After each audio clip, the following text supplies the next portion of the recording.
কিছুদিন যাবৎ সর্দি কাশিতে ভুগছি। আজকে সারাদিন বিছানায় ছিলাম, কোনো খাওয়া দাওয়া ছিল না।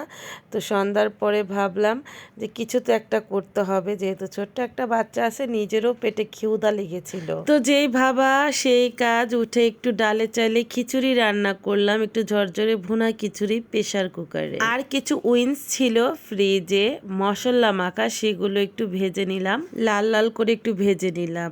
আসলে এই ঘরের মানুষ যদি অসুস্থ হয়ে পড়ে তাহলে পুরো ঘর সংসারটাই একটা নরক্ষেত্র হয়ে যায়, সেটা আমি দেখলাম। এই 3-4 দিনে আমার যে কত কাজ জমা হয়ে গিয়েছে। হেল্পিং হ্যান্ড আপু তো তার নিয়মের কাজ করে চলে যান, কিন্তু সেই কাজগুলো তো আমারই করতে হয় বলেন।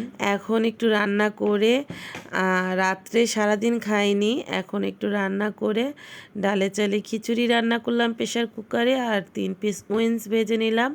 এখন গরম গরম খাবারটা আগে মেয়েকে খাওয়াবো, তারপরে এই প্লেটেই নিজে খেয়ে ওষুধ খেয়ে শুয়ে পড়বো। এখন বর্তমানে আমার অবস্থা হচ্ছে, জ্বরটা কমেছে, জ্বর নেই, তবে ঠান্ডাটা কিছুতেই কমে না। ঠান্ডাটা তো কিছুতেই কমছে না, ঠান্ডা কিভাবে কমবে আমি জানি না। ওষুধ চলছে, প্রচণ্ড পরিমাণে ঠান্ডা, গলা ভাঙা, নাক বন্ধ, গলা ব্যথা, সব মিলিয়ে অনেক খারাপ একটা পরিস্থিতি যাচ্ছে।